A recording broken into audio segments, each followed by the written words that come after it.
Monsieur le Président, ainsi qu'aux collègues, merci de vous installer. Madame de La Gontrie peut rejoindre son emplacement.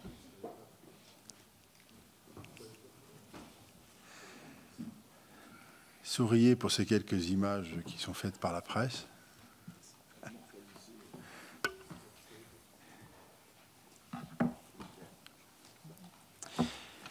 Merci. Allez-y, Monsieur le Président, allez-y. Il n'y a pas celui qui... Ah, Madame de La Gontrie, ah bah si. Ça, c'est toujours un risque. Même la présidente.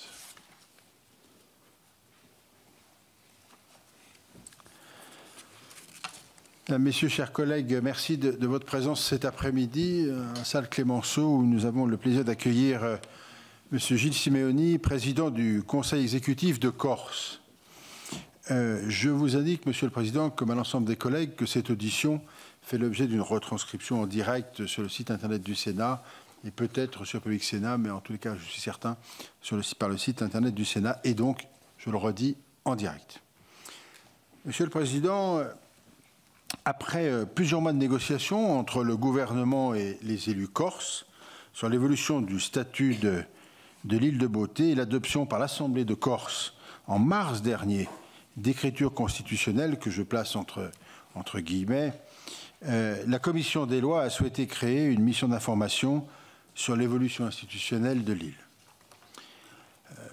Cette mission aura pour rapporteur votre serviteur, mais également des collègues qui sont présents ici et qui assistent à notre réunion, qui naturellement se déplaceront aussi la semaine prochaine.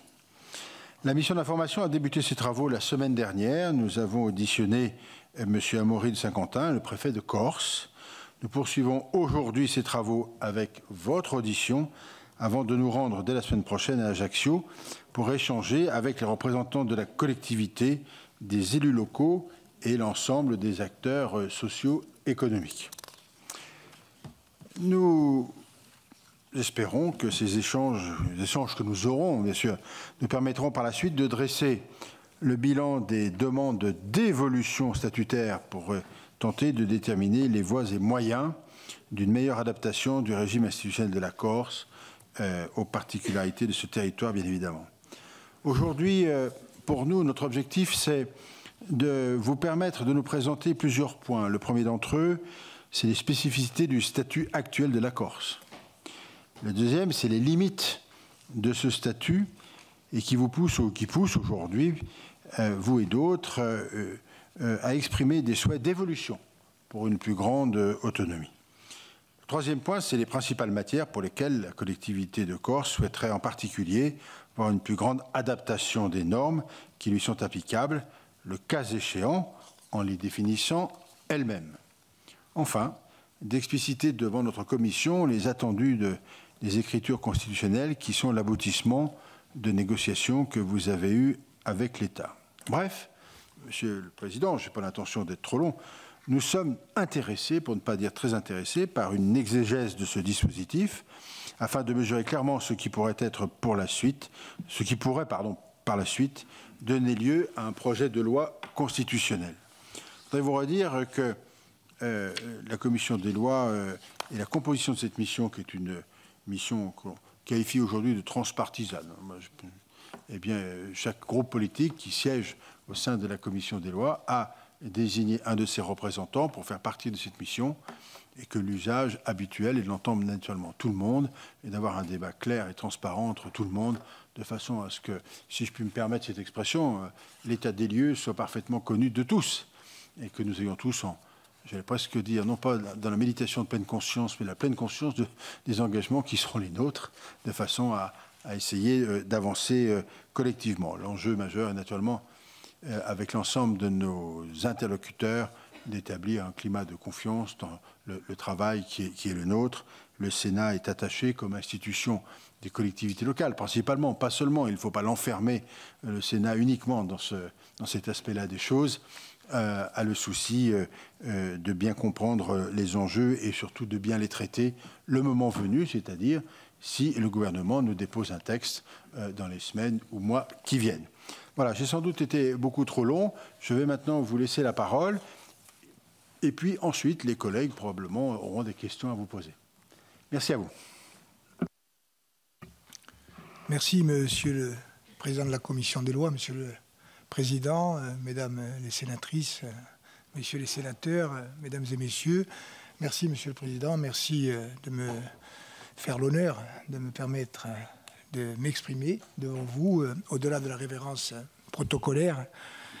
C'est une vraie joie que de pouvoir présenter ce processus, en tout cas la façon dont il s'est noué, construit, développé jusqu'à aujourd'hui, pouvoir également en arrière-plan vous présenter ce qui est certes ma vision, mais une vision, je pense, assez largement partagée dans l'île, mais elle se combine avec d'autres qui peuvent être quelquefois différentes, voire antagonistes.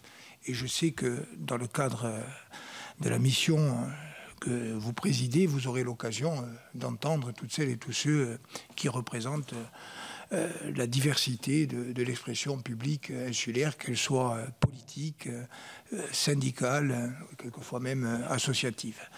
Quelques mots pour vous dire que je suis aujourd'hui accompagné d'abord de Madame Vanda Mastor, professeure des universités, constitutionnaliste. Il était important pour moi qu'elle soit présente aujourd'hui. Je la remercie d'avoir accepté de m'accompagner. Pourquoi?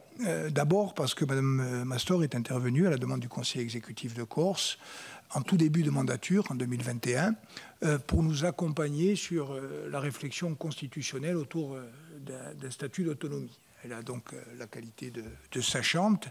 Et cette première raison est complétée par le fait qu'il y a une forme de continuité, puisque lors de la mandature 2010-2015, sous la présidence de Paul Jacob, qui était un élu issu du PRG, une première réflexion avait été engagée et la commission législative et réglementaire de l'Assemblée de Corse, alors placée sous la présidence du regretté Pierre Chaubon, conseiller territorial et par ailleurs conseiller d'État, avait eu l'occasion de travailler déjà sur la notion de statut de résident, sur la notion de co-officialité de la langue corse, et également sur une perspective d'évolution institutionnelle. Et Mme Mastor était intervenue aux côtés de Mme la professeure Bennett, Julie Bennett, qui est ensuite devenue rectrice de l'Académie de Corse, et également du regretté professeur Carcassonne, un éminent constitutionnaliste qui avait à l'époque globalement argumenté en faveur d'une large prise en compte des notions de statut de résident, de co-officialité et d'évolution institutionnelle vers un statut d'autonomie. Et donc, j'étais, dans la perspective de l'audition d'aujourd'hui, un peu rassuré, vu également la qualité de fin juriste de nombre des sénatrices et sénateurs qui composent cette commission. Beaucoup d'avocats aussi, et j'en suis heureux, puisque j'ai moi-même porté la robe et j'espère pouvoir la porter à nouveau dès que mon mandat électif sera terminé. J'étais un peu rassuré par la perspective d'être accompagné par une femme de l'art. Donc le professeur Mastor, Madame Anna Ducreux, qui est ma directrice de cabinet adjointe, et enfin Madame Marie-Hélène Givas, qui est fonctionnaire de la collectivité de Corse et qui a la charge d'animer une mission autonomie, puisque nous avons mis en place une structure dédiée. Elle a un rôle un petit peu transversal, à la fois d'animation et de collecte des informations, notamment en provenance de l'administration de la collectivité de Corse, de ses agences et offices, mais également du terrain. Elle assiste de façon récurrente et quasi systématique à la plupart des travaux ou des auditions qui ont été conduits jusqu'à aujourd'hui. Voilà donc les personnes qui m'accompagnent. Je vous remercie donc de votre présence nombreuse, que je pressens bienveillante, même si nous savons au seuil de ces échanges qu'il peut y avoir et des points d'interrogation et quelquefois des points de divergence ou de désaccord. Je remercie également Paolo Santo Barigi, votre collègue, d'être présent aujourd'hui avec ses collaboratrices. Alors très rapidement, j'ai bien noté, Monsieur le Président, 4 catégories de questions. Je vais essayer d'y répondre brièvement pour, si j'ai bien compris l'exercice, ensuite pouvoir répondre ou essayer de répondre à vos questions. Première catégorie de questions, les compétences actuelles et notamment la dimension spécifique du statut de la Corse. Deuxièmement, les carences ou insuffisances du statut actuel, et troisièmement, le projet d'écriture constitutionnelle tel que arrêté avec le ministre de l'Intérieur et des Outre-mer, Gérald Darmanin, mandaté à cet effet par le président de la République, et un projet d'écriture constitutionnelle qui a été également validé en son principe et en son contenu, vous l'avez dit, par un vote de l'Assemblée de Corse qui est intervenu à une quasi-unanimité. En arrière-plan de ce projet d'écriture constitutionnelle, il y a à la fois les objectifs que nous poursuivons et les principales questions qui se posent, y compris en amont de la future loi organique si la révision constitutionnelle devait aboutir. Donc je vais essayer de répondre de façon aussi précise et synthétique que possible à vos 3 séries d'interrogations. Peut-être préciser tout de suite que la référence au statut actuel de la Corse me permet aussi de réinscrire notre discussion et notre réflexion dans une perspective historique et politique qui, à mon avis, est essentielle. Parce que le débat est important, il est même sans doute fondamental, le débat constitutionnel et son arrière-plan, la loi organique et les conséquences juridiques, mais je pense qu'on ne peut pas prendre la mesure de ce qui se joue dans le débat actuel et dans le processus qui est en cours si on ne réinscrit pas la question constitutionnelle et juridique dans sa perspective globale qui est fondamentalement politique et historique avec des dimensions juridiques, économiques, sociales, culturelles et sociétales.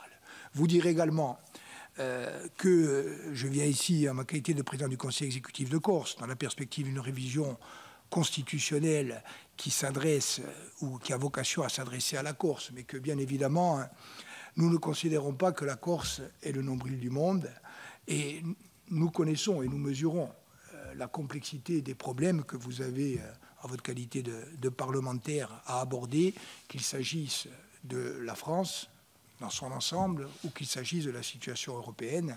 La question est d'actualité à la veille des élections ou de la situation internationale. Donc bien évidemment, les problèmes que nous allons évoquer ne se posent pas dans les mêmes termes, avec la même acuité, n'ont pas la même incidence que l'essentiel des questions qui font aujourd'hui l'agenda et le quotidien de la vie parlementaire française. Mais il n'empêche que même si elle est d'une proportion, d'une taille modeste, la question corse a structuré depuis plusieurs décennies, y compris sur un mode conflictuel, les relations entre l'île et la République, les relations entre l'île et l'État. Et donc, ce n'est pas parce qu'un problème ou une question sont moins prégnants ou moins lourds d'enjeux que beaucoup d'autres qu'il faut se priver de la possibilité de les régler, notamment par une solution constitutionnelle et politique. Et donc, vous avez compris que c'est dans cette perspective que je m'inscris avec beaucoup d'autres résolument. Alors, un mot, pas faire ici, vous aurez d'autres interlocutrices et interlocuteurs, mais rappelez quand même que la Corse a, dans l'ensemble républicain, une trajectoire singulière. Et j'insiste sur cette notion de singularité qui me semble plus complète pour aborder la question corse que le concept plus souvent utilisé, plus fréquemment utilisé de spécificité.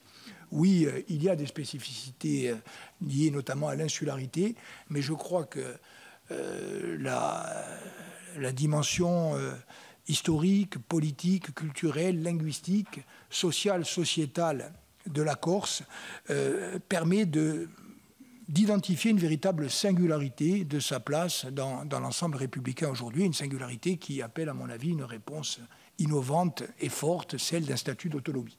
Donc, 2 mots pour vous dire, mais vous le savez, que la Corse a été indépendante au XVIIIe siècle. Le rappeler, ce n'est pas faire œuvre de passéisme, mais c'est simplement dire qu'au XVIIIe siècle, cette petite île de Méditerranée, agro-pastorale, très pauvre, a quand même su intéresser et quelquefois même séduire les grands philosophes des Lumières.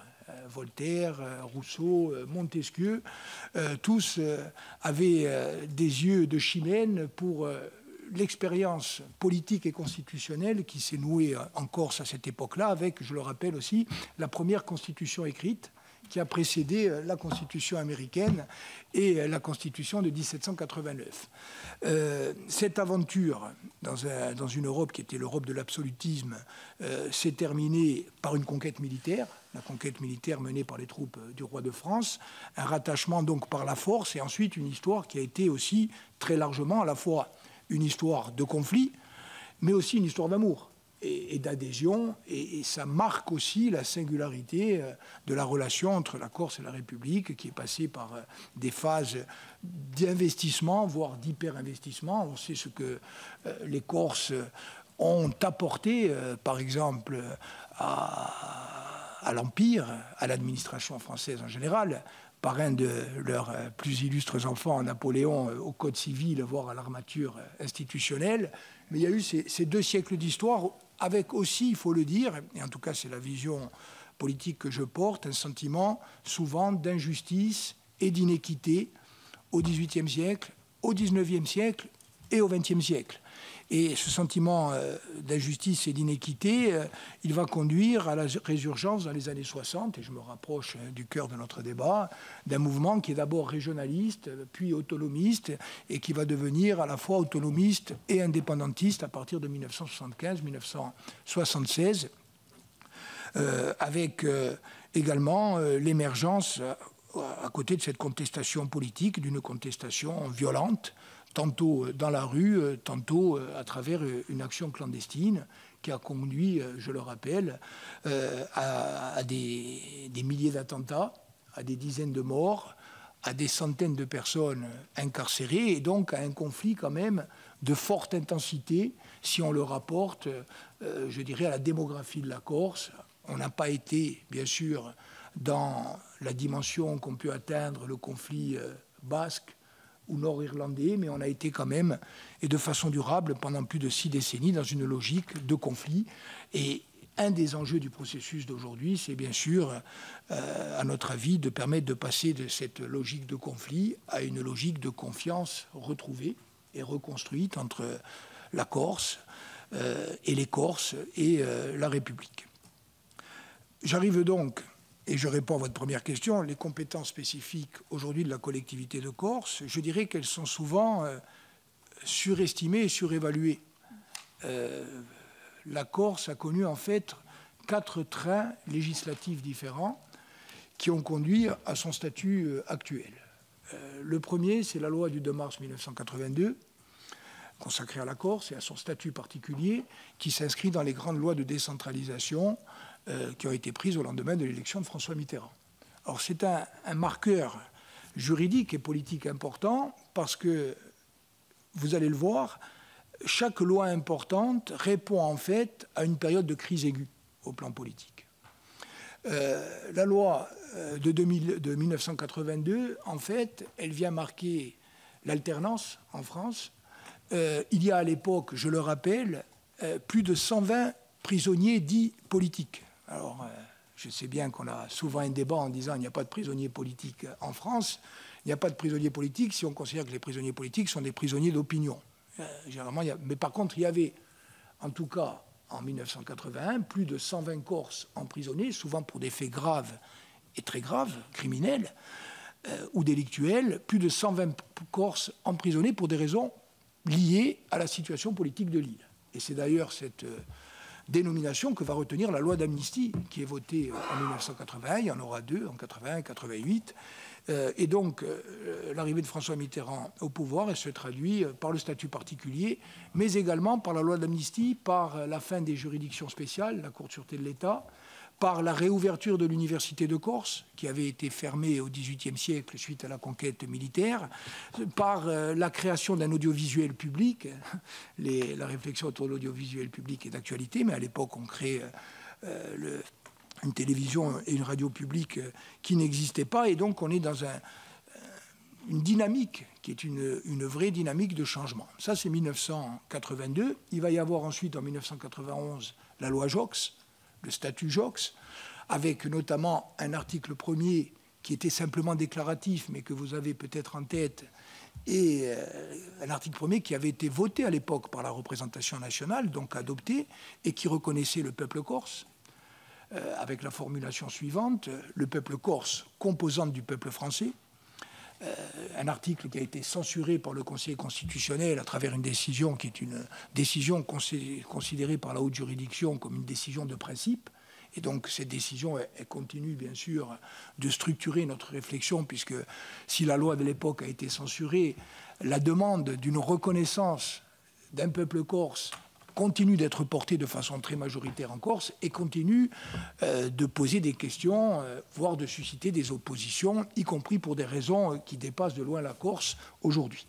Donc en 1991, deuxième évolution statutaire, avec par exemple à chaque fois des évolutions qui sont à la fois dans le domaine des compétences et dans le domaine de l'organisation.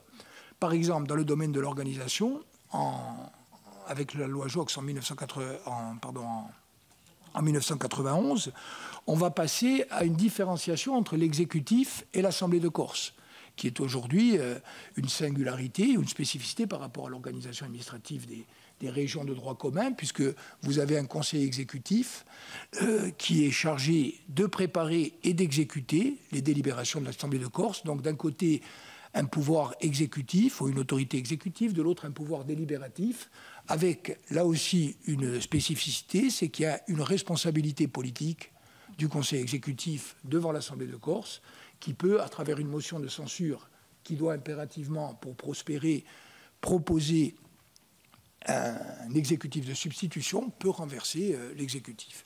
Vous avez ensuite la loi du 22 janvier 2002, qui vient en fait sanctionner l'échec du processus dit de Matignon, processus de Matignon qui, à l'époque, devait conduire à un pouvoir législatif encadré, conféré à la collectivité de Corse.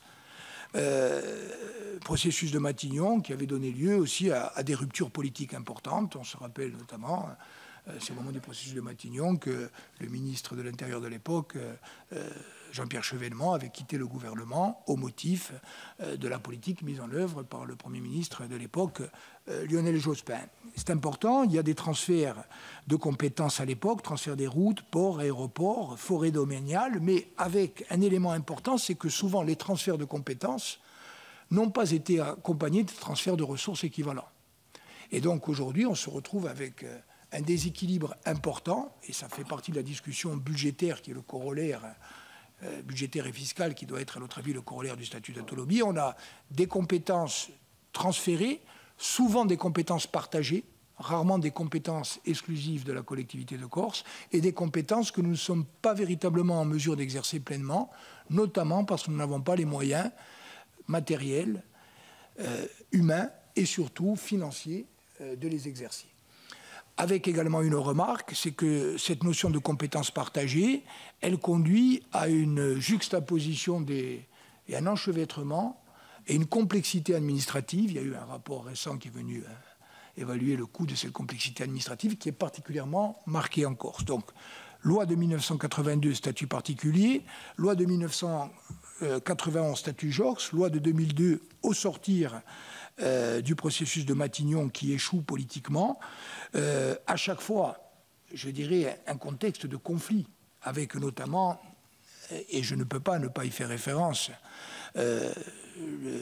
l'acte qui incarne pour l'ensemble de la représentation politique française, pour les gouvernements, pour l'administration et pour l'opinion publique, l'âpreté et le caractère particulièrement douloureux du conflit, c'est l'assassinat du préfet Erignac le 6 février 1998, qui va être bien sûr un traumatisme profond d'abord, et bien évidemment un drame humain, et pour avoir été l'avocat d'Yvan Colonne, je ne peux pas, au moment où je fais référence à ce moment tellement particulier de l'histoire, d'abord ne pas avoir une pensée, bien sûr, pour le préfet Erignac et pour sa famille, et puis aussi pour dire que la Corse est une terre méditerranéenne et qu'elle est souvent marquée par la tragédie. L'homme qui a été condamné pour l'assassinat du préfet Erignac a été assassiné lui-même, vous le savez, dans des conditions épouvantables, qui restent à ce jour, au moins en partie, non totalement élucidées. Et clin d'œil du destin, l'agression qu'il a subie s'est passée le 2 mars 2022, au moment où nous étions tous réunis dans les locaux de la première Assemblée de Corse, avec l'ensemble des anciens présidents, pour un moment de commémoration, de joie et de fête, les 40 ans du statut particulier. Et c'est au moment où nous sommes tous réunis à la fois pour commémorer le passé et essayer d'imaginer ensemble l'avenir que nous apprenons l'agression qui va déboucher sur son décès d'Yvan Colonne et une agression. Et c'est en cela, vous voyez, que malheureusement, je dis malheureusement, le dialogue, souvent, notamment dans la période contemporaine, ne s'est pas noué comme cela devrait être normal en démocratie, au nom de résultats électoraux, au nom de la légitimité que confère le suffrage universel, mais en 1982, en 1991, en 2002, et même en 2022, si le dialogue s'ouvre et si un processus est engagé, c'est malheureusement parce qu'il y a l'assassinat d'Ivan Colonne et ce qu'il entraîne. Dans un moment où le calme semblait acquis en Corse, alors même que nous-mêmes, qui sommes au quotidien au contact de la réalité corse, n'avions absolument pas vu venir ce déchaînement de violence, l'assassinat d'Ivan Colonne va avoir une espèce d'effet cathartique qui va faire exploser toutes les rancœurs, toutes les frustrations, toutes les inquiétudes aussi générées, il faut le dire, par le fait que l'accès des nationalistes, c'est le terme employé en Corse, il n'a pas forcément la même connotation que en France de façon générale ou même en Europe.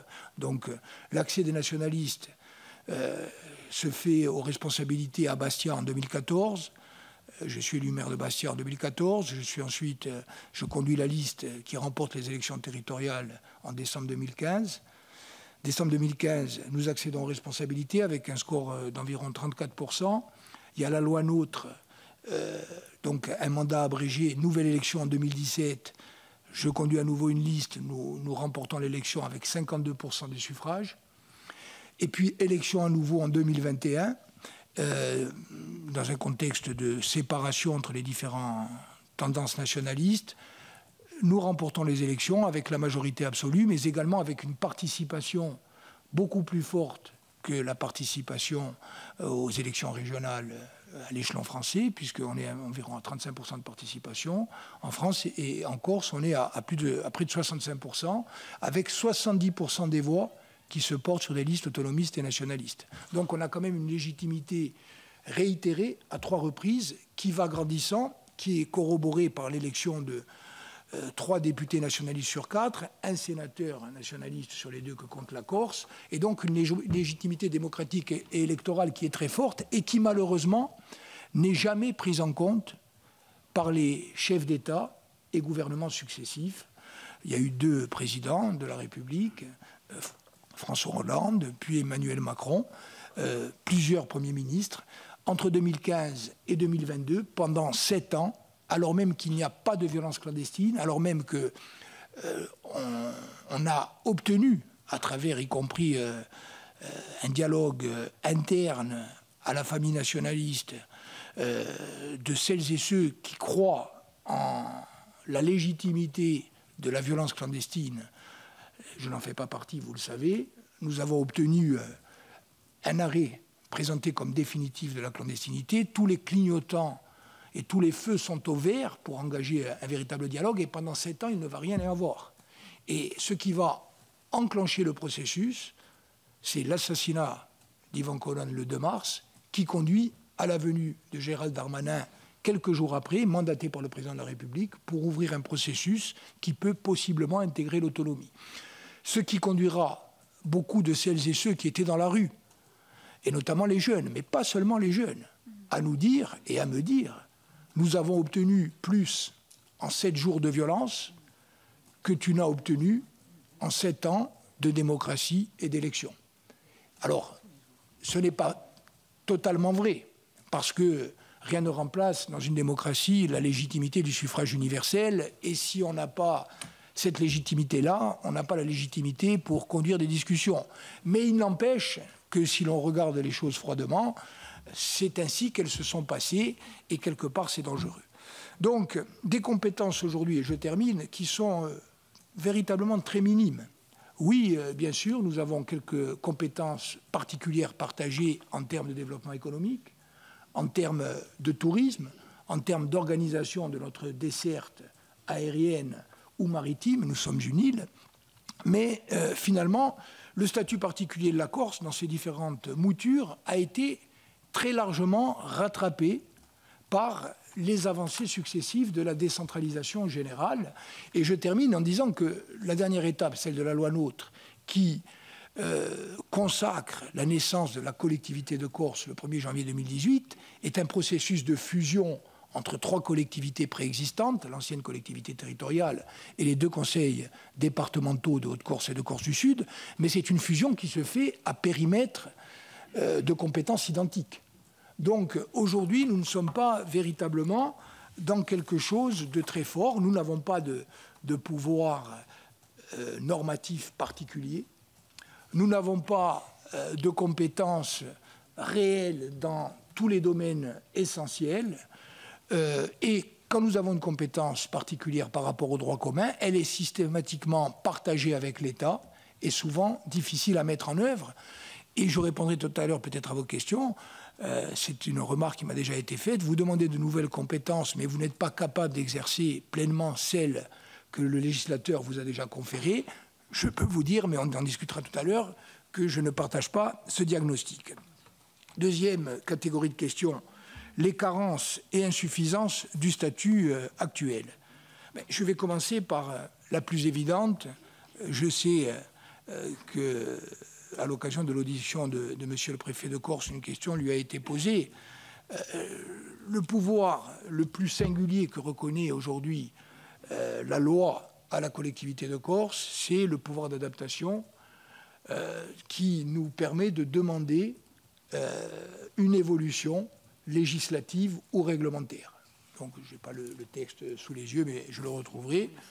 Ce pouvoir d'adaptation, je vous donne un chiffre, depuis qu'il a été institué, il a été mis en œuvre à 46 reprises. C'est-à-dire qu'à 46 reprises, la collectivité de Corse, dans les mandatures successives et à travers les majorités successives, a demandé au gouvernement ou au Parlement de modifier ou de nous autoriser à adapter, de modifier la loi ou de nous autoriser à l'adapter par rapport à des situations particulières en Corse. Il y a eu 2 réponses. Une positive sur un point mineur, l'autre négative pour écarter la demande. Et dans tous les autres cas, il n'y a même pas eu de réponse. Donc vous voyez que ce pouvoir d'adaptation est un pouvoir aujourd'hui de proposition d'adaptation. Nous n'avons pas de pouvoir d'adaptation direct. Nous avons le pouvoir de demander l'adaptation, soit directement par volonté du législateur, soit en nous autorisant à aménager. C'est un pouvoir qui est purement putatif, qui n'existe pas, et les faits le démontrent.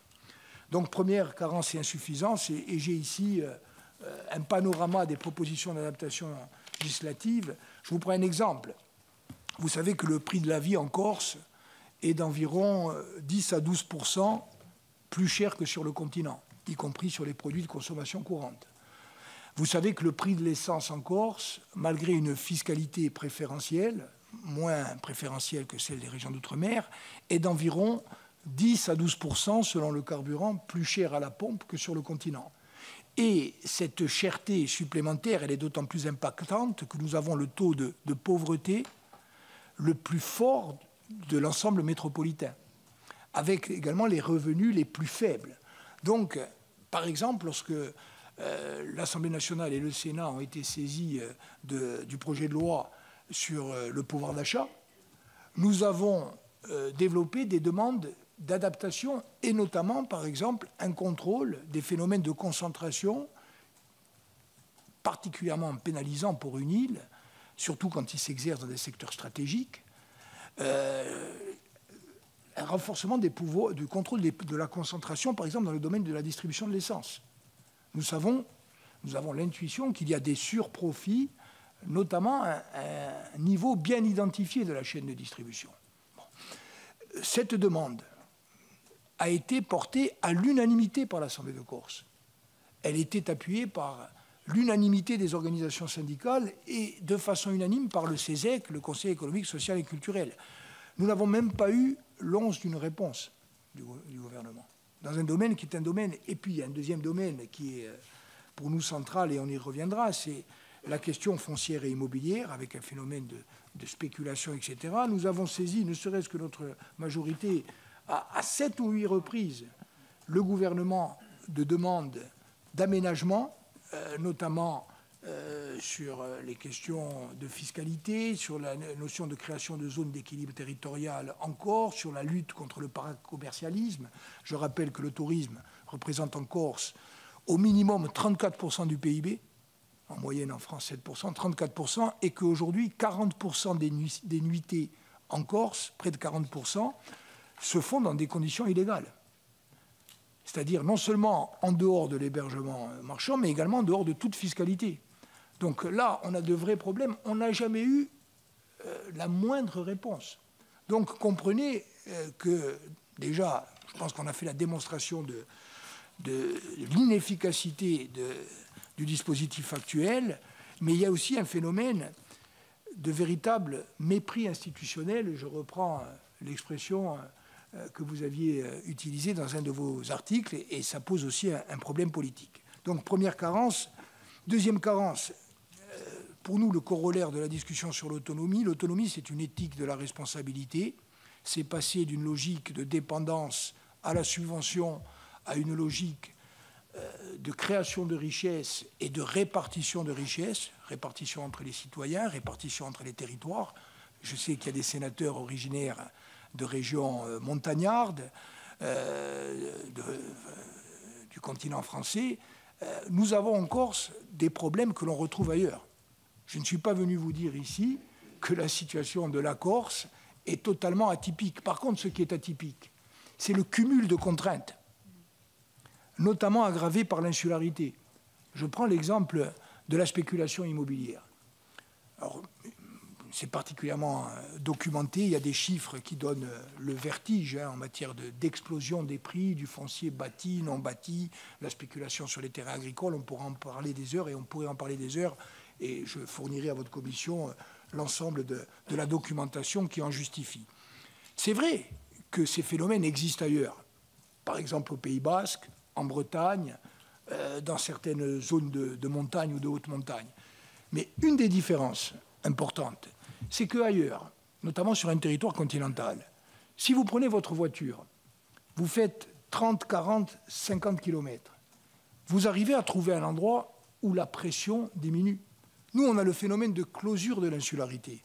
C'est-à-dire qu'aujourd'hui, la spéculation, elle était auparavant concentrée dans des zones hyper touristiques. Aujourd'hui, elle est généralisée sur l'ensemble du territoire insulaire. Je vous donne un exemple. À aujourd'hui, dans les 10 dernières années, 80% des volumes des transactions immobilières concernent 34 communes sur les 365 que compte la Corse. Donc, en gros, vous avez un phénomène de surspéculation sur des communes qui sont touristiques, souvent littorales. La valeur des transactions globales, elle est passée en quelques années de 1,2 milliard d'euros à 1,6, 1,7 milliard d'euros. Aujourd'hui, ce phénomène, il gagne toutes les régions de Corse. Avant, vous pouviez dire, mais moi, si je ne peux pas louer à Ajaccio, ou si je ne peux pas acheter à Ajaccio, et que je sois né en Corse ou que je ne sois pas né en Corse. C'est pour ça que le statut de résident envisagé à l'unanimité, ce n'est pas une proposition aujourd'hui portée par les nationalistes ou les autonomistes. Le statut de résident, il apparaît aujourd'hui comme la seule réponse forte, adaptée. Il ne concerne pas les Corses seulement, il concerne les gens qui vivent en Corse. Ce n'est pas quelque chose, c'est pas une disposition à dimension ethnique.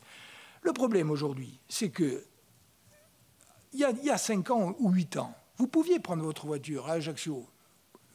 Les gens qui sont ici, je suis certain que pour la plupart d'entre eux, ne peuvent pas acheter un appartement.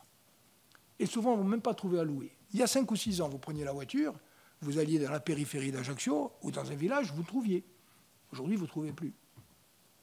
Et donc, ça crée des problèmes parce qu'en plus, au-delà de ces aspects économiques objectifs, il y a une réalité, et ça fera le lien aussi avec des revendications plus politiques, c'est que les Corses, en tant que communauté humaine spécifique, en tant que peuple, je le dis, et puis on en discutera, eh bien, les Corses, dans les éléments constitutifs de leur identité, il y a cet attachement individuel et collectif à leur terre.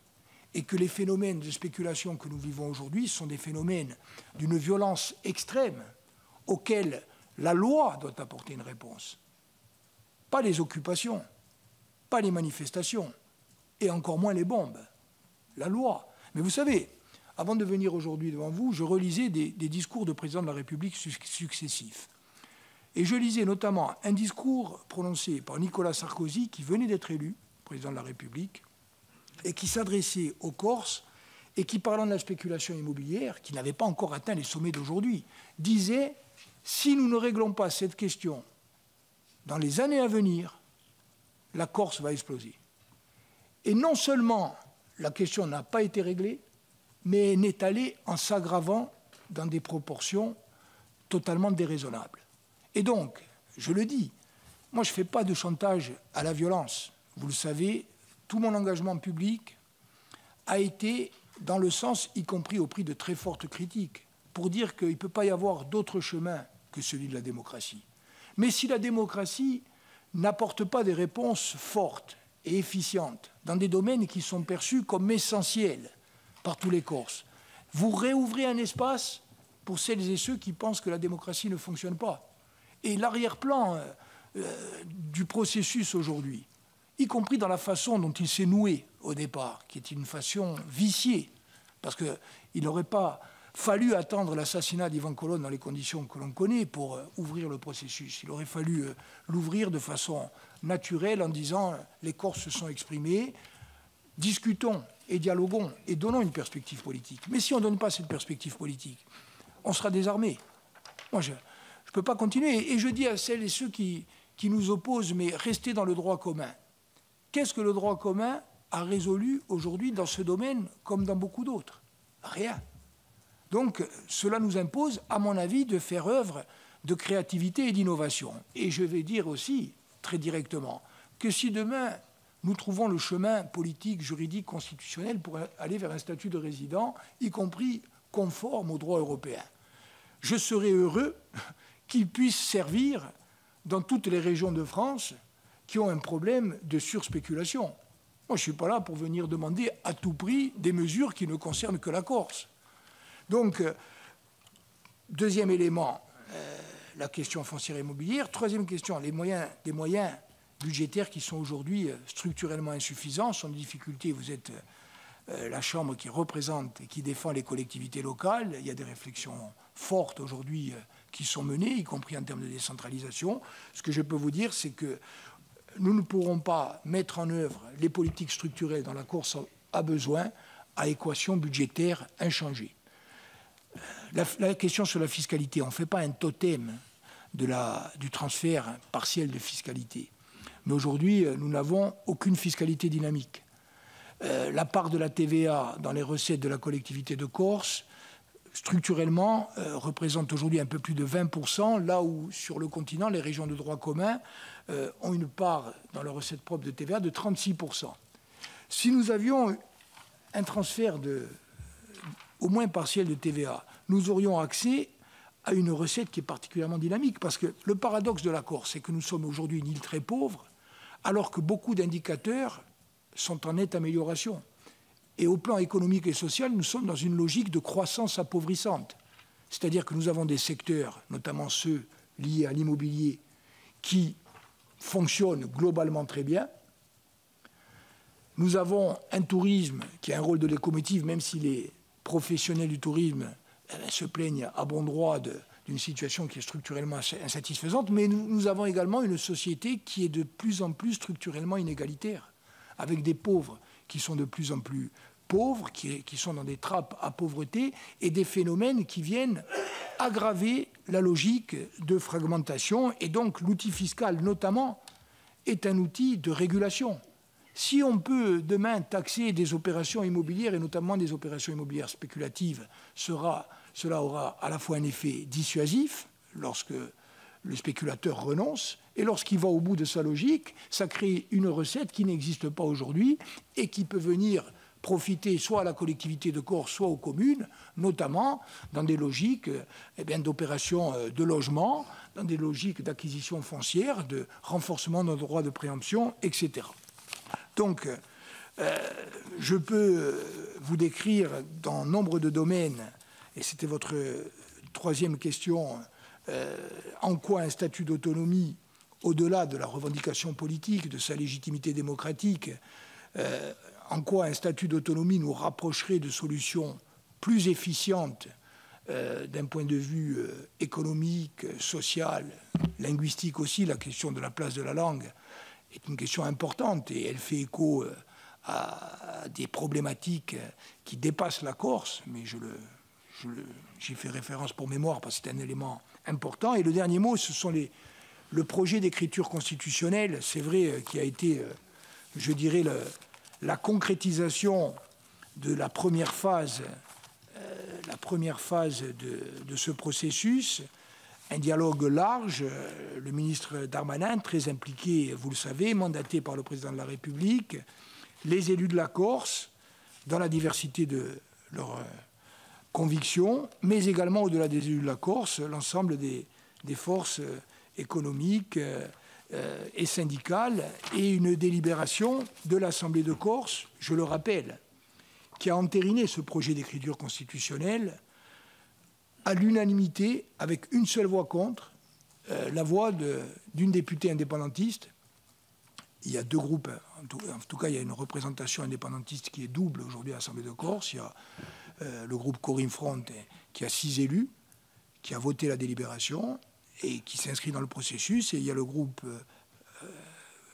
représenté, enfin en tout cas le courant politique Nagione, qui est le courant politique dont est issu l'ancien président de l'Assemblée de Corse, qui a une seule élue à l'Assemblée de Corse, et cet élu a voté contre ce projet de délibération en considérant qu'il était non seulement insuffisant, mais qu'en quelque sorte, il était l'exacte antithèse du projet d'indépendance porté par ce groupe. Donc c'est aussi, quelque part en creux, me semble-t-il, une réponse à celles et ceux d'entre vous qui pourraient craindre que ce statut soit une sorte de marchepied vers l'indépendance. Moi, je vais vous répondre très clairement là-dessus.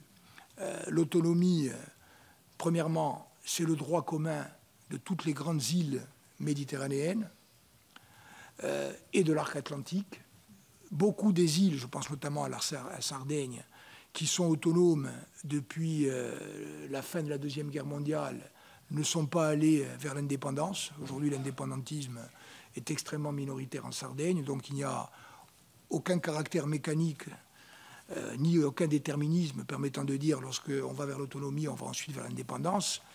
En sens inverse, vous dire que je pense que cette revendication d'autonomie, qui a aujourd'hui une forte légitimité démocratique, une forte légitimité issue du droit comparé et qui répond aussi à des besoins, il faut que nous trouvions ensemble les moyens de la concrétiser, y compris dans une perspective de progression et d'évolutivité, et qui tiennent compte, bien sûr, de vos craintes et préventions. Et le dernier mot, c'est de dire, in fine, ce qui compte, c'est le suffrage universel et la parole du peuple. Si demain, que vous refusiez l'autonomie ou que vous l'acceptiez, si demain vous avez 51% des Corses qui sont en faveur de l'indépendance, le problème politique, vous l'aurez. Et il faudra le traiter.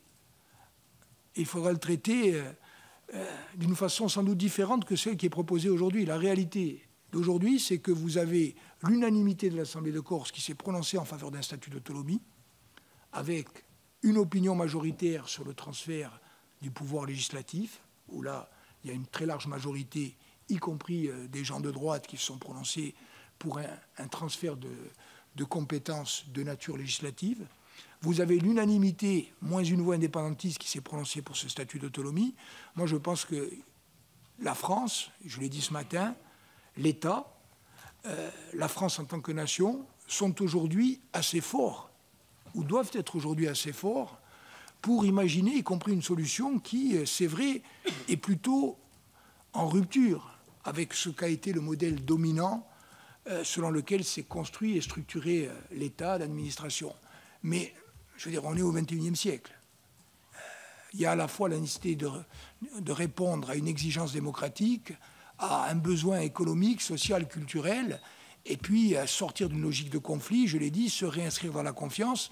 Moi, je pense qu'il y a la place aujourd'hui pour imaginer ensemble un chemin politique et constitutionnel qui nous permette d'acter le principe d'un statut d'autonomie et qui nous permettent de le construire et de le décliner de façon très progressive, et notamment avec l'adhésion toujours plus majoritaire des Corses et l'évaluation des résultats produits. C'est en tout cas avec cet espoir et cette volonté que je suis venu aujourd'hui devant vous. Merci, Monsieur le Président, pour ce propos qui n'est plus introductif, mais de présentation. Alors, les collègues qui souhaitent s'exprimer, qui ont des questions, lèvent la main, se signalent. Monsieur Kerrouche, le premier d'entre nous. De manière ponctuelle, Monsieur le Président. Mais merci de me passer la parole. Simplement, suite à ce qui nous a été exposé très rapidement, juste quelques questions pour échanger. La première, c'est est-ce que la rédaction à laquelle vous avez abouti vous convient?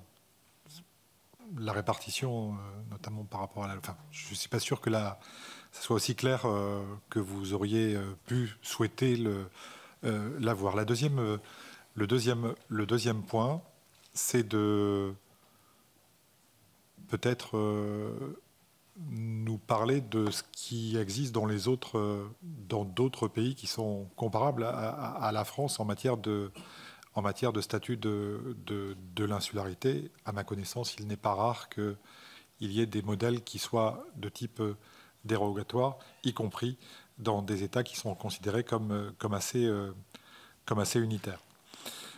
Ça, c'est le deuxième point. Le troisième point est peut-être de voir, c'est une question peut-être plus personnelle, mais de voir comment vous vous placez dans l'éventail des possibilités qui sont déjà ouvertes par la Constitution. Ma question, c'est la suivante. Est-ce qu'il faut un modèle spécifique pour la Corse, ou celle-ci peut-elle s'inscrire dans un des modes d'organisation de l'article 73 et de l'article 74, pour être clair, quand bien même ceci, par ailleurs, mériterait d'être revu? Je vous remercie. Merci, M. Kerrouche. Monsieur le Président, M. Kerrouche fait partie de la mission que nous avons mise en place. M. Bonnecarrère également, et je lui donne la parole. Oui, merci, Monsieur le Président. Merci d'abord à M. Simeoni pour la qualité de sa présentation et de la mise en perspective qui a été la sienne. Deux questions. La première est une question d'échéancier. Pour imaginer d'avoir d'ici la rentrée le projet de loi, vous comprenez bien qu'il y aura un aller-retour ou des allers-retours entre le Sénat et l'Assemblée nationale. Est-ce que vous avez une sorte de délai limite? Est-ce qu'au contraire, vous considérez que finalement, il doit y avoir une maturation de ce sujet, avec un dialogue entre les deux assemblées, mais aussi quelque part avec vous, bien sûr, et avec la population corse? Donc, est-ce que vous imaginez un processus rapide ou au contraire, pour sa solidité, pour sa sécurité, plutôt une forme de maturation dans ce que j'appellerais un dialogue? Deuxième question sur l'échéancier, sur une forme cette fois-ci d'étape. Nous parlons du projet constitutionnel, mais nous savons tous que derrière, il y a là où les lois organiques. Et pour moi, ce n'est pas très clair de savoir si dans votre esprit, c'est un tout, ou si vous êtes dans un raisonnement étape par étape. Est-ce que vous êtes une étape constitutionnelle et ensuite on regardera les dispositions de la loi organique, ou si il y a un équilibre entre ces éléments, il y a une transparence vis-à-vis de vos concitoyens à assurer, et si c'est finalement l'ensemble de ces éléments qui doivent être examinés, même si on sait bien que dans la technique parlementaire ce sera dissocié. Donc deux éléments dissociés, ou un ensemble qui doit être présenté à la fois à vos concitoyens et aux parlementaires. Merci, M. Carrère. M. Louis Vogel, qui fait partie également de la mission. Oui, merci, Monsieur le Président. Monsieur le Président, vous êtes accompagné d'une professeure de droit constitutionnel, et M. Kerrouche a déjà commencé à toucher le sujet. Est-ce que vous pensez que le processus de Beauvau, dans quelle base constitutionnelle va-t-il s'inscrire? Est-ce que l'article 72 vous paraît-il suffisant? Est-ce que vous avez réfléchi à un nouvel article 72, un 72.5, comme certains l'ont évoqué, ou bien un 74.2. Quelle est la base qui a votre préférence? Voilà. Et ça rejoint bien sûr la question de la spécificité du statut ou de la généralisation, de l'inscription dans un droit commun français ordinaire, adapté. Merci, M. Vogel. Monsieur Francis Spiner. Monsieur le Président, dans le cadre des transferts de compétences, comment vous avez envisagé la fiscalité? C'est-à-dire, qui payera finalement l'exercice des compétences? Merci. Monsieur André Reichart. Merci, Président. Pourriez-vous, Monsieur le Président, nous en dire un peu plus sur l'étendue du pouvoir législatif que vous souhaitez et dont il est question dans cette écriture, qui a bénéficié d'une quasi-unanimité de la part de votre Assemblée. Par ailleurs, en aval, plutôt en amont de ce pouvoir législatif, vous nous disiez tout à l'heure que votre pouvoir de proposition d'adaptation avait eu le peu de succès que vous regrettez. Est-ce que vous avez eu l'occasion d'en discuter, je répète, préalablement à ce pouvoir législatif que vous souhaitez dans le cadre des négociations du processus de Beauvau? Parce que cette absence de réponse, on est les seuls, est tout à fait inacceptable. Et donc, je pense que n'importe comment, avant de demander un pouvoir législatif étendu, on a dû vous proposer, le cas échéant, de régler ce type de difficultés. Ça, c'était ma première question. Une deuxième question, je vous ai dit tout à l'heure qu'en Alsace, nous regardions de très près ce que vous faisiez, sans songer un instant aller aussi loin que ce que vous demandez, vous. Mais néanmoins, nous partageons quand même quelques éléments de différenciation, je vais le dire comme ça. Et à l'heure actuelle, ce qu'on nous répond, nous, dans nos demandes spécifiquement alsaciennes, c'est qu'il n'est pas possible d'y donner suite alors qu'on est en pleine réflexion sur la différenciation dans ce pays pour cause de risque de contagion. Est-ce que ce type de discours, vous l'avez eu? Est-ce que, encore une fois, je ne méconnais pas le caractère insulaire de la Corse. L'Alsace n'est pas une île, bien sûr. Mais je le répète, nous partageons toute une série d'autres éléments avec vous, sans aller naturellement à la totalité de ce que vous demandez, je l'ai dit, mais même des éléments de spécificité qui sont les vôtres. Mais est-ce qu'on vous a opposé ce type de discours et que lui avez-vous répondu? Merci, M. Reichart. Madame la Présidente Cukierman. Oui, merci. Bien évidemment, d'abord, je vous remercie pour vos propos. Il est toujours délicat de se positionner finalement sur un processus qui, par principe, est amené à évoluer et encore plus difficile, en tout cas pour nous, législateurs, de nous prononcer sur un texte qui, pour l'instant, n'est pas inscrit à l'ordre du jour. Je le dis avec un peu de simplicité, mais qui est tout de même une vraie réalité. Cependant, 2-3 questions. Tout d'abord, dans le cadre du processus de Beauvau, est-ce que vous vous êtes collectivement entendu, fixé, avez envisagé, chaque mot pouvant être choisi, bien évidemment, sur des délais pour pouvoir aboutir, et qui, en tout cas, à vos yeux, semblent des délais qui doivent être respectés pour être justifiés. Pourquoi le processus de Beauvau, finalement, débouche sur ce texte plus qu'un renforcement du droit à la différenciation tel qu'il peut déjà exister? Voilà, je ne fais pas de choix. Bien évidemment, les questions ne sont pas totalement innocentes dans celles que je vous pose. Est-ce que vous avez des lignes rouges? Alors, je sais bien qu'on est, comme je l'ai dit, on est dans un processus, on n'est pas à la fin. Donc forcément, je me doute bien que vous n'allez pas aujourd'hui nous dire que vous pourriez revenir sur ça si ceci n'était pas renoncé, mais est-ce qu'il y a en tout cas des enjeux qui vous semblent profondément essentiels? Et puis, je ne veux pas que mes propos soient mal interprétés, mais parce que je vous ai entendu ce matin, y compris sur Public Sénat, vous y avez fait référence de fait dans l'intervention que vous venez de faire, bon, qui a d'abord été celle de l'histoire de la Corse, avec un temps de violence qui aujourd'hui, nous le souhaitons tous, est derrière nous. Vous avez, ce matin, je le disais, été amené à évoquer la situation en Nouvelle-Calédonie. Comparaison n'est surtout pas raison, et surtout dans ce sujet-là. D'abord parce que l'histoire de la France avec la Corse n'est pas la même que l'histoire de la France avec la Calédonie. Donc, je crois qu'on ne pourrait pas comparer. Mais comment est-ce que vous, aujourd'hui, vous ressentez les choses? Et bien évidemment, la violence ne peut pas être un impératif pour le législateur. Mais en tout cas, comment est-ce que vous sentez aujourd'hui une population corse qui, vous l'avez dit, est socialement, pour une partie d'entre elles en tout cas, très en difficulté, et pour une autre, avec très peu de difficultés. C'est-à-dire qu'on est aussi sur une île, parfois aux extrêmes. Et les extrêmes ne sont pas qu'en termes d'altitude et de niveau de la mer. Voilà. Merci, Madame la Présidente Cuccaroine. J'ai encore 3 questions, enfin 3 intervenants plutôt. Madame Lana Tetuani, Marie-Pierre de la Gontrie et Monsieur Bitz.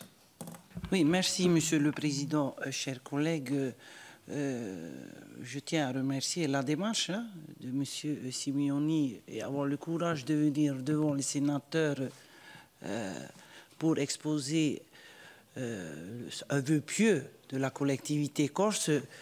C'est la sénatrice de Polynésie avec un statut d'autonomie, mais bien acquis par la pugnacité d'un seul personnage. Je ne vais pas vous dire un éminent sénateur devenu président de la Polynésie française, pour vous dire aussi que je vous encourage parce que la marche aussi a été très très longue, mais nous l'avons obtenue depuis 2004.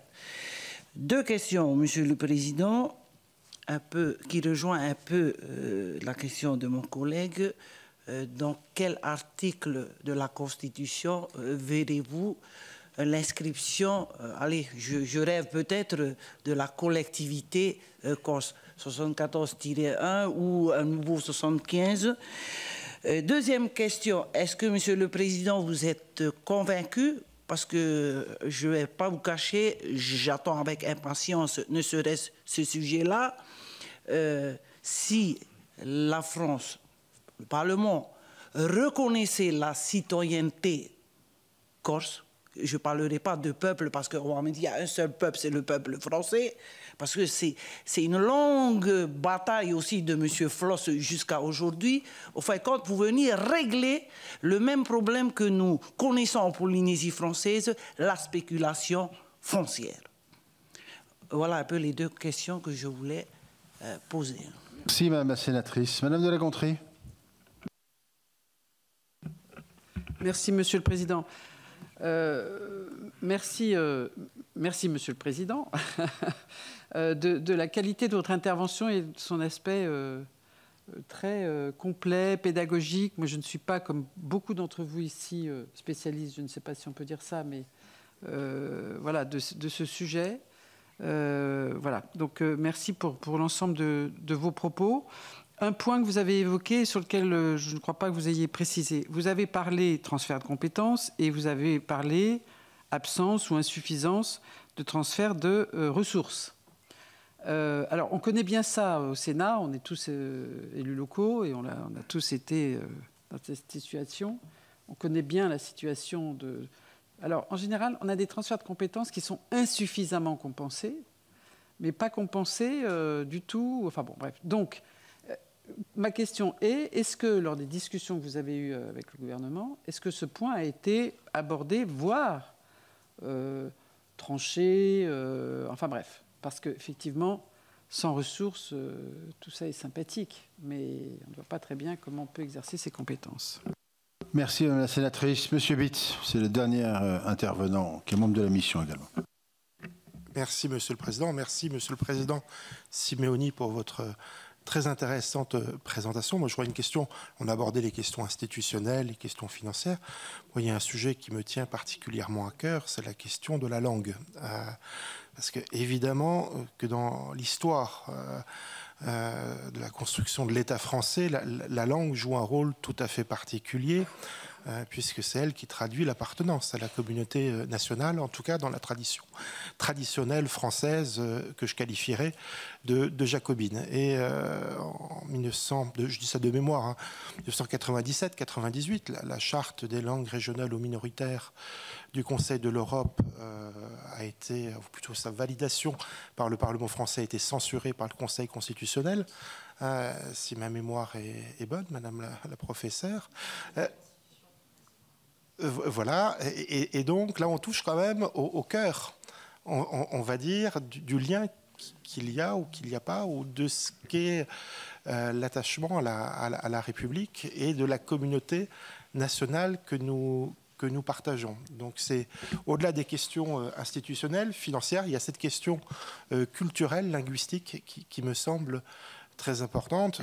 Et je vous détends sur la nature de ma question. Je suis particulièrement attaché, moi, à la charte des langues régionales ou minoritaires du Conseil de l'Europe. Donc, ce n'est pas du tout une question en hostilité à une quelconque reconnaissance, mais j'aimerais juste savoir comment cette question est appréhendée.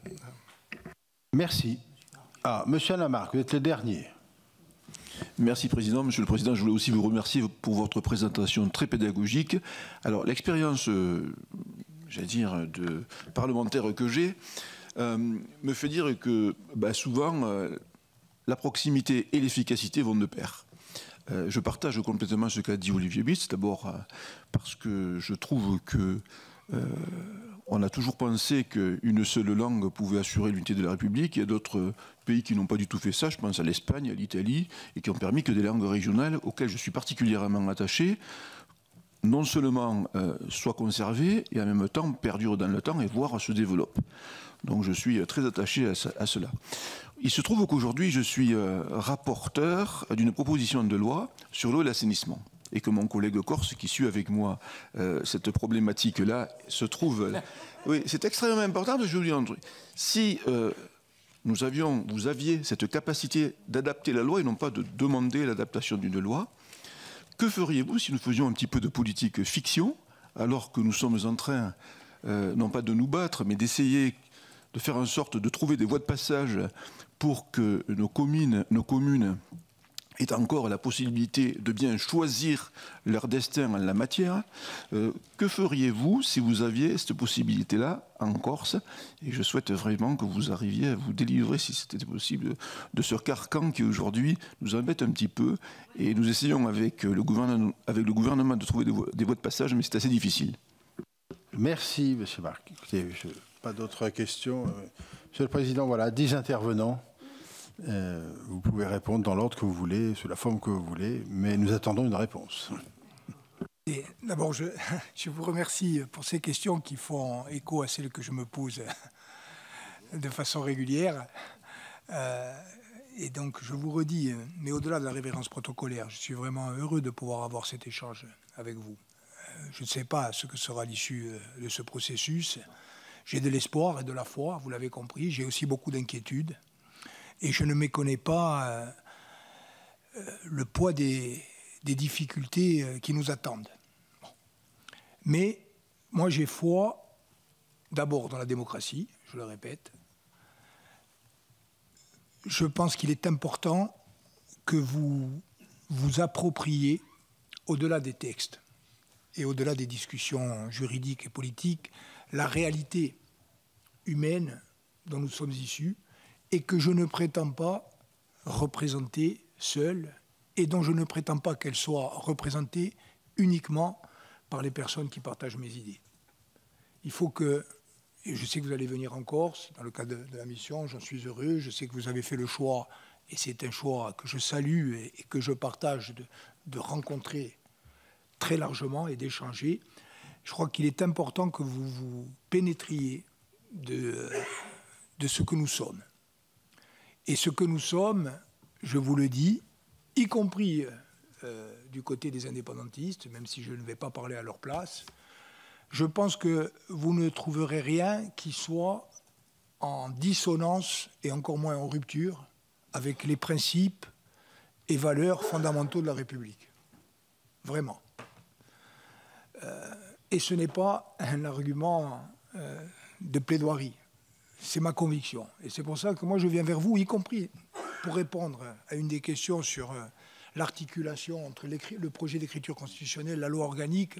Moi je suis ici pour ne rien cacher de ce que sont nos intentions, de ce que nous souhaiterions, de où nous voulons aller de façon progressive. Et nous ne voulons surprendre l'adhésion de personne, et surtout pas de la représentation nationale. Moi, je préfère qu'on discute des choses, qu'on recherche des points d'accord, j'espère que nous y réussirons, et éventuellement qu'on acte des points de désaccord, plutôt que d'être dans des démarches ambiguës. Bon. Je rappelle qu'un des paradoxes de la situation actuelle, c'est que, et ça fait écho à la façon dont s'est noué le processus, on a beaucoup plus avancé au plan politique et institutionnel au moment où le courant d'idées que je représente avec d'autres était ultra minoritaire et s'adossait notamment à la violence clandestine, y compris au prix d'accords scellés en dehors de tout débat public. On a beaucoup plus avancé dans ce cadre-là qu'on a avancé depuis que nous avons reçu la légitimité des urnes. Ça pose un vrai problème de démocratie. Vraiment. Il faut que vous le compreniez parce que ce n'est pas que le problème, mon problème, c'est le problème que ressentent les Corses. Vous savez, je vous raconte une anecdote, puisqu'on a un peu de temps. Non, mais je revenais d'une des discussions et je vois un vieux Corse, d'ailleurs, c'était un ancien militant du RPR. Il me dit, alors, comment si passano a fare? Comment les choses se passent-elles? Je dis, si passano tanto, je dis, ça ne se passe pas vraiment bien. Et il me dit, alors, Masbuca, on va réussir. J'ai dit, je ne sais pas. Sapete, non c'è più bombe. Il me dit, il n'y a plus de bombes. Et j'ai cru presque entendre, je dirais pas une forme de regret, mais une forme de constat cynique et désabusé. Et ça, il faut en sortir. Donc, les réponses dans l'ordre. Est-ce que ce projet d'écriture constitutionnelle me convient totalement? Non. Le projet d'écriture constitutionnelle est un point d'équilibre, et je dirais un double point d'équilibre. D'abord, il est le fruit de concessions réciproques au sein de l'Assemblée de Corse et entre toutes les forces politiques qui sont représentées à l'Assemblée de Corse et aussi largement avec des forces politiques qui ne sont pas représentées aujourd'hui à l'Assemblée de Corse parce que le résultat qui est sorti des urnes a conduit à ne pas représenter au sein de l'Assemblée de Corse, y compris des formations politiques qui sont importantes, et qui conjoncturellement ont fait des mauvais résultats, mais qui existent et qui ont aussi leur part de légitimité. Donc, je veux dire, bon, après, dans une démocratie représentative, ce sont les élus qui parlent, mais les élus n'ont pas le monopole de la parole et de la légitimité. Bon, donc on a fait un travail entre nous, et ce travail, il est aussi guidé par la volonté partagée, et il y a aussi un fait générationnel, de sortir des 40 années que nous venons de connaître. Vous savez, moi je viens ici, et d'autres le feront, je viens ici avec le poids d'une histoire douloureuse. J'ai évoqué tout à l'heure l'assassinat tragique du préfet Rignac, l'assassinat d'Yvan Colonne. Il y a eu, je vous l'ai dit, des dizaines de morts. Il y a eu des centaines de blessés, des milliers d'attentats et des centaines de Corses qui sont allés en prison. Ça veut dire qu'il y a eu des victimes directes et collatérales dans un nombre énorme pour une petite communauté humaine comme la nôtre. Il n'y a pas de famille en Corse, quelles que soient les opinions politiques, qui n'ait été touchée lors des 40 dernières années, tantôt par un attentat, tantôt par un enfant en prison, tantôt par un blessé, etc., etc. Et je vous le dis aussi, je pense qu'il est important que nous trouvions le moyen de réintégrer cette histoire douloureuse dans le champ de notre discussion politique et peut-être même dans le champ des textes. Vous parliez, madame, tout à l'heure, bien sûr que la Kanaki, la Nouvelle-Calédonie, ce n'est pas la Corse, bien évidemment. Mais le présent et l'avenir ne se construisent ensemble que si on assume, y compris les parts les plus douloureuses de l'histoire, et de part et d'autre. Et souvent, l'impression que nous avons eue ces dernières années, c'est qu'on faisait comme si l'histoire avait commencé en 2015 ou en 2017. Mais elle a commencé beaucoup plus loin. Il y a des visions différentes, quelquefois antagonistes, mais il faut regarder ce passé en face. Alors, pour vous répondre, le 5 juillet 2023, nous avons voté, à une majorité qui était large, à l'Assemblée de Corse, ce que serait pour nous l'autonomie idéale.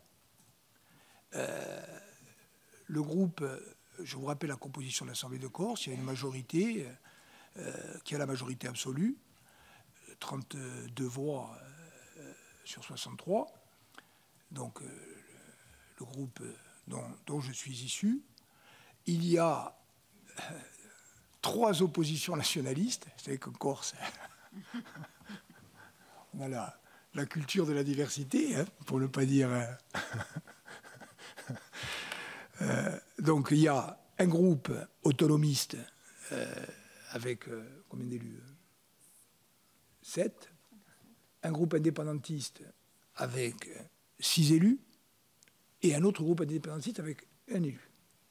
Et puis il y a un groupe de droite, mais dans lequel il y avait également des gens de gauche et qui soutiennent aujourd'hui la majorité parlementaire et présidentielle, qui a 16 élus. Un des élus de ce groupe s'est détaché. Il a voté avec nous la délibération du 5 juillet. La délibération du 5 juillet, qu'est-ce qu'elle disait? C'est vrai que cette délibération, elle heurte l'orthodoxie juridique et constitutionnelle. En gros, pour répondre à votre question, le statut qu'on proposait, si on devait prendre un exemple, c'est en gros le statut des Açores. L'État portugais est un État unitaire. Il y a l'archipel des Açores, avec un statut d'autonomie depuis 1976. En gros, les compétences régaliennes sont exercées par l'État.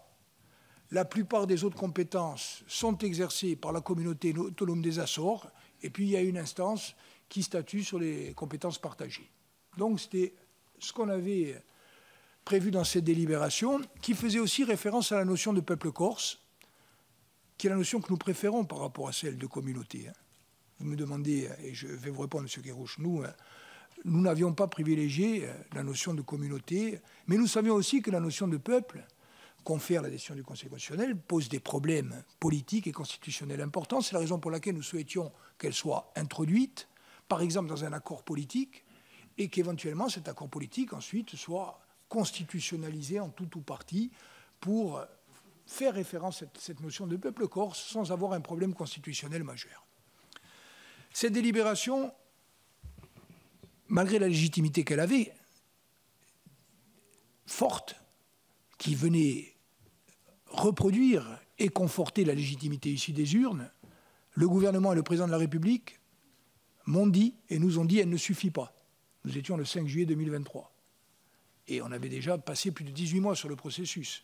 Et on nous avait demandé, mais en fait, on discute depuis 1 an et demi de l'autonomie, on ne sait pas quelle autonomie vous voulez.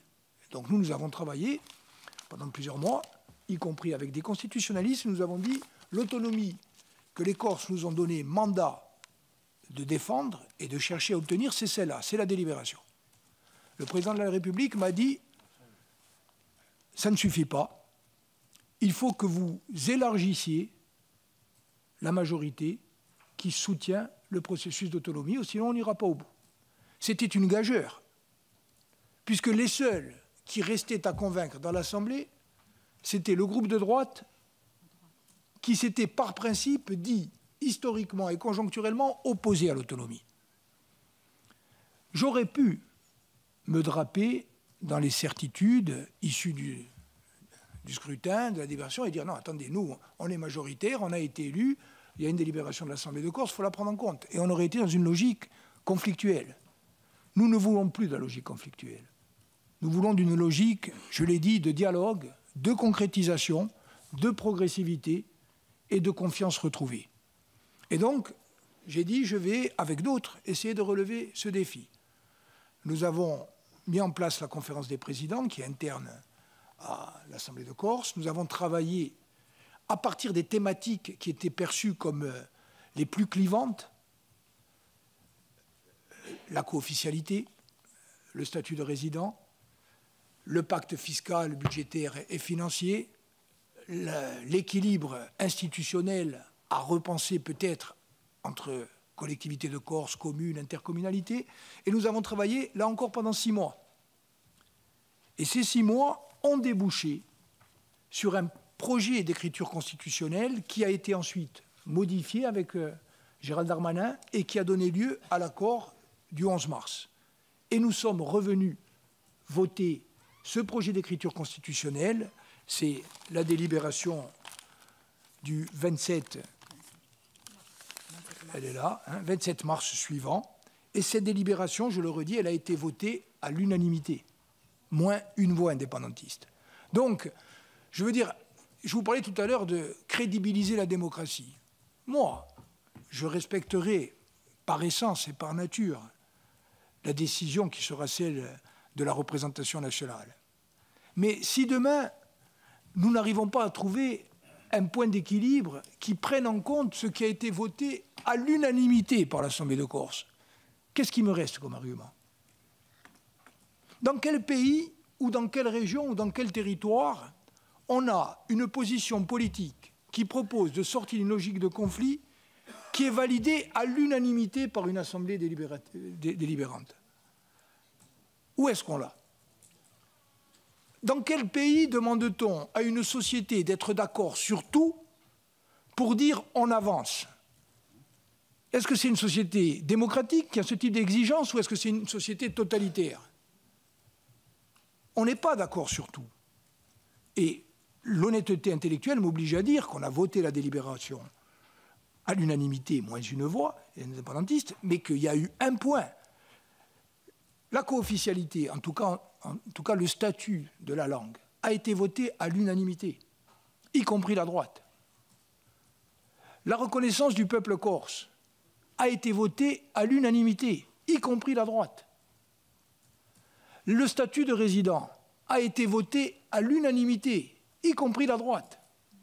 Si on nous dit qu'il n'y aura jamais de chemin démocratique pour prendre en considération des aspirations qui sont essentielles et qui ont été votées à l'unanimité, comment pourrons-nous continuer à défendre le chemin démocratique en étant crédibles?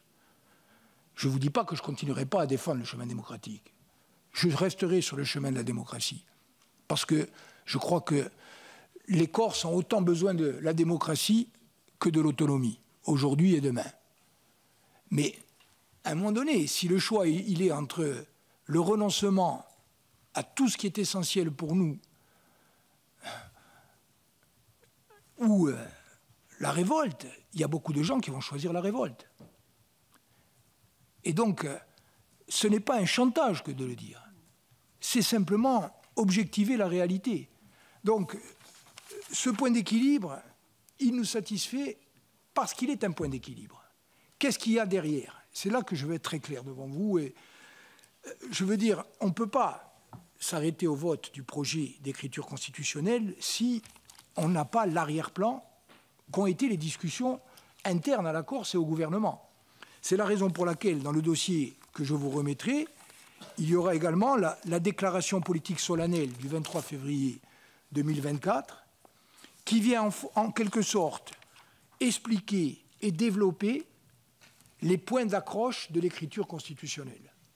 Autrement dit, cette écriture constitutionnelle, elle a été pensée par rapport à ce que nous souhaiterions dans la loi organique et par rapport aux revendications qui nous paraissent être fondamentales. Je vous prends un exemple. La Corse est dotée d'un statut d'autonomie au sein de la République, on pose le principe, qui tient compte de ses intérêts propres. La notion qui tient compte de ses intérêts propres, c'est pour donner une effectivité et pas simplement une valeur déclarative à cet alinéa, lier ses intérêts propres à son insularité méditerranéenne, la notion d'île essentielle, la Méditerranée, et nous avions mis peuple. Mais on nous a dit la notion de communauté est préférable. Elle est moins urticante. Je ne suis pas certain qu'elle soit moins urticante. Et je comprends bien les craintes qui sont les vôtres. Mais j'ai envie de vous dire, le peuple corse et je ne crois pas vous choquer en disant cela, parce que je sais que beaucoup d'entre vous connaissent ça, que c'est une évidence. En tant que communauté humaine, culturelle, linguistique, c'est une évidence transhistorique. Je veux dire, ce peuple, il a eu ses propres institutions, un État indépendant. Vous prenez toute la littérature politique ou toute la littérature tout court, chaque fois qu'on parle des Corses, on dit il y a un peuple corse. Lorsqu'il y a des touristes qui viennent, ils disent c'est évident pour nous qu'il y a un peuple corse, comme il peut y avoir un peuple italien, un peuple espagnol. Il y a un peuple français. La singularité de ce peuple corse, et Pascal Lebas le disait, c'est qu'il a librement adhéré à la nation française, à un moment donné. Et moi, c'est ce chemin-là qu'il faut imaginer aujourd'hui. Il faut nous reconnaître pour ce que nous sommes. Si la Constitution ne permet pas de reconnaître un peuple, est-ce que c'est au peuple de disparaître ou est-ce que c'est à nous de réfléchir à une façon d'aménager la Constitution ? C'est cela l'idée fondamentale. Et je termine. Lorsqu'on a mis communauté historique, linguistique, culturelle, quand on a mis linguistique et culturelle, c'était précisément pour que ce texte, ce projet de texte constitutionnel puisse servir à développer un statut de la langue. Alors vous m'avez demandé, madame, est-ce que j'ai des lignes rouges ? Est-ce que j'ai des lignes rouges ? Moi, le concept de ligne rouge, je l'écarte. Je pense qu'on ne vient pas à une discussion comme celle qui nous réunit aujourd'hui en cherchant ensemble, de façon sincère, la sortie d'une logique de conflit et la construction d'une solution progressive en disant, moi j'arrive et je pose ab initio mes lignes rouges en disant, moi si c'est pas ça, je m'en vais. C'est pas possible. Et c'est pour ça que j'ai toujours... Par contre, j'ai pris en compte, à partir du moment où le président de la République, le chef de l'État, a posé des lignes rouges, j'en ai tenu compte. On me l'a reproché, y compris dans ma famille politique. On m'a dit, tu trahis. On me l'a dit au mot près. Tu trahis parce que tu as le mandat des Corses et tu n'as pas accepté des lignes rouges. Accepter un principe de ligne rouge, c'est renoncer. J'ai dit non. Je pense qu'il faut aller au-delà de cette logique d'opposition. Donc, s'il n'y a pas le mot de co-officialité, c'est parce que le président de la République a posé une ligne rouge dont je sais aussi qu'elle est sans doute une ligne rouge pour beaucoup de parlementaires. Donc moi, je suis guidé par le souci de trouver un équilibre entre mes convictions profondes, mon engagement, mon idéal, le mandat qui m'a été donné, et construire avec vous quelque chose qui soit acceptable. Et au sein du groupe de droite qui a voté, beaucoup sont favorables à la co-officialité. Nous renonçons au concept. Nous, vous savez, on n'a pas envie de taper sur les doigts des enfants ou des adultes pour dire il faut parler corse, ou sinon tu es puni. C'est pas ça. La langue, c'est pour nous un élément constitutif de notre identité collective, mais c'est aussi un élément d'intégration puissant. Dans une société, je vous le rappelle, où il y a 5000 nouveaux arrivants par an. La Corse, il y a 25 ans, il y avait 220 000 habitants. Aujourd'hui, nous sommes 360 000, uniquement par solde migratoire, c'est-à-dire des gens qui arrivent. Donc, on a toujours dit, et je me reconnais tout à fait dans cette affirmation, que la Corse fabrique des Corses. Historiquement, ça a toujours été vrai. Mais si on veut que la Corse puisse continuer à fabriquer des Corses, il faut qu'on ait des éléments puissants d'intégration. Qu'est-ce que c'est pour nous qui est l'élément constitutif de l'appartenance? C'est la volonté d'identité. C'est le fait de se reconnaître, y compris dans ce que nous sommes historiquement. Et la langue, elle est puissante pour ça. Comment vous voulez pouvoir intégrer des petits Marocains, des petits Portugais, des petits continentaux qui arrivent en Corse si vous ne leur permettez pas d'accéder à cette langue? Et ils le font de façon naturelle. Et c'est aussi un élément, nous qui sommes une île, souvent donc au risque de la closure et de l'enfermement physique, nous réinscrire dans notre destin méditerranéen, c'était aussi un des termes fort du discours du président de la République, mais nous avons poussé pour que cela soit dit, et nous sommes heureux que cela ait été dit. Eh bien, la langue corse, c'est aussi le viatique direct vers toutes les langues latines. C'est nous reconnecter à l'Italie, bien sûr, mais à l'ensemble des langues latines. Et donc, c'est un élément de valorisation professionnelle, c'est un élément d'ouverture, etc. C'est comme ça qu'on voit la langue corse. Et moi, sur cette notion-là, je pense que tous les républicains de France, au sens d'attacher à la République, et quelles que soient les opinions politiques, je pense qu'on peut trouver un chemin. Donc, voilà, sur les réponses à vos questions. Il y a beaucoup de questions très intéressantes sur l'échéancier. J'ai envie de vous dire, il faut que nous allions vite. D'abord parce que nous avons perdu beaucoup de temps, depuis 2015 notamment. Ensuite, je vous le redis, parce que le temps aujourd'hui est notre ennemi. Le temps est notre ennemi. Chaque jour qui passe, les terres se vendent. Chaque jour qui passe, la démocratie est un peu plus affaiblie et discréditée. Chaque jour qui passe, il y a des jeunes qui se disent « Moi, je n'arriverai pas à trouver un emploi, un bout de terre si je suis agriculteur, il n'y a pas d'espoir, comment on va faire ?» Il faut impérativement que nous avancions vite, parce qu'il faut refaire du temps un allié, là où aujourd'hui il est un ennemi. Et c'est pour ça que, y compris par rapport à la délibération du 5 juillet 2023, on a beaucoup évolué. Tous les nationalistes, y compris les indépendantistes qui l'ont soutenu. Un mot sur les indépendantistes qui soutiennent le processus, je ne veux pas parler à leur place. Ils disent, nous, on est favorable à l'indépendance. D'accord. L'indépendance, c'est une idée. Elle n'a rien d'illégal en République. Ils disent, on joue le jeu de la démocratie et on respecte la démocratie. Ils disent, nous, pendant 15 ans, au moins, on est prêt à s'inscrire résolument dans la construction de la Corse, dans le statut d'autonomie. Et si demain, dans 15 ans ou dans 20 ans, les Corses continuent d'être majoritairement opposés à l'indépendance, eh bien, on respectera le choix des Corses. Moi, quand j'entends ce discours, je ne suis pas indépendantiste, mais je dis que notre intérêt à tous, en Corse et à Paris, c'est que tous les indépendantistes viennent dans le processus autour de ces notions. Mais pour pouvoir embarquer tout le monde, y compris des autonomistes, qui aujourd'hui doutent de notre capacité, il faut qu'il y ait le bon niveau. Mais le bon niveau, ce n'est pas tout ce qu'on veut, tout de suite. Et c'est pour ça qu'on a accepté, par exemple, vous me demandiez, un principe de transfert de compétences de nature législative, mais dans un système qui laisse coexister, dans certaines compétences, ce pouvoir, dans l'autre, un pouvoir réglementaire d'adaptation directe pour être efficace, et enfin, dans des domaines entiers, bien sûr, la loi nationale. Il faut convaincre les Corses. Vous me demandiez, madame, est-ce qu'on a discuté sur la fiscalité? Vous me demandiez, maître Spizner, monsieur le sénateur. Pas assez, à l'évidence. C'est pour ça qu'il faut qu'on trouve l'équilibre entre aller vite et prendre aussi à la fois le temps de la conviction et de l'échange, et puis le temps de construire. Et c'est pour ça qu'on a dit, écoutez, nous, on accepte très volontiers de dire, on va aller sur des périodes, par exemple, qui peuvent être des périodes de 6 ans, où on va dire, il y a des compétences qu'on identifie dans lesquelles on exerce un certain type de pouvoir, sous le contrôle du Conseil constitutionnel, avec un droit de saisine élargi, etc. Des compétences où on a un pouvoir réglementaire d'adaptation, et puis d'autres où on reste bien sûr dans le cadre du droit national. Et puis on évalue ensemble, est-ce que ça marche? Est-ce que ça marche bien? Est-ce que les transferts de moyens humains et les transferts de moyens financiers et fiscaux sont suffisants? Si ça ne marche pas, on met le pied sur la pédale, douce. Et puis si ça marche bien, on va un peu plus loin. Mais on le fait de façon progressive et toujours sous le contrôle à la fois des institutions de la République et sous le contrôle du peuple.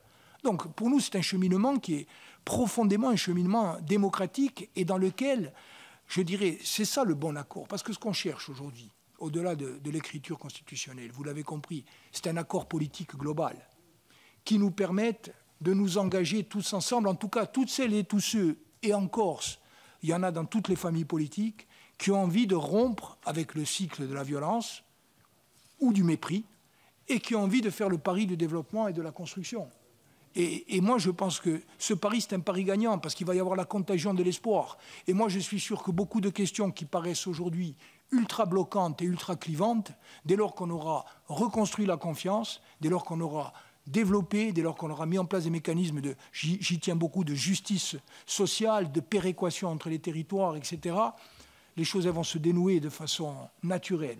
C'est pour ça que, vraiment, il faut trouver le bon tempo. Après, on sait très bien aussi que, vous savez, Fernand Braudel disait dans son ouvrage « La Méditerranée au temps de Philippe II » que le problème de la Corse, dans l'histoire, c'est qu'elle a toujours eu une signification extérieure plus grande que la sienne propre. Et j'ai un peu l'impression que ça continue de s'appliquer aujourd'hui.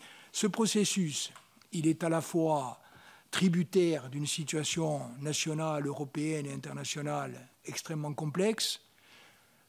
Il y a aussi, parmi les préventions, le risque de contagion qui est souvent évoqué. Une réponse de type juridique. C'est la raison pour laquelle on a privilégié un titre. Nous, plutôt qu'un article, dans notre délibération, on a dit faisons un titre consacré à la Corse. Mais pour dire quoi, en fait? Pour dire la Corse, ce n'est pas la Nouvelle-Calédonie. La Corse, ce n'est pas la Polynésie, même si on a beaucoup d'amitié, de respect, vous en doutez, et pour la Nouvelle-Calédonie et pour la Polynésie. Ce n'est pas non plus les régions d'outre-mer. Et puis, ce n'est pas non plus un article 72 alinéa quelque chose.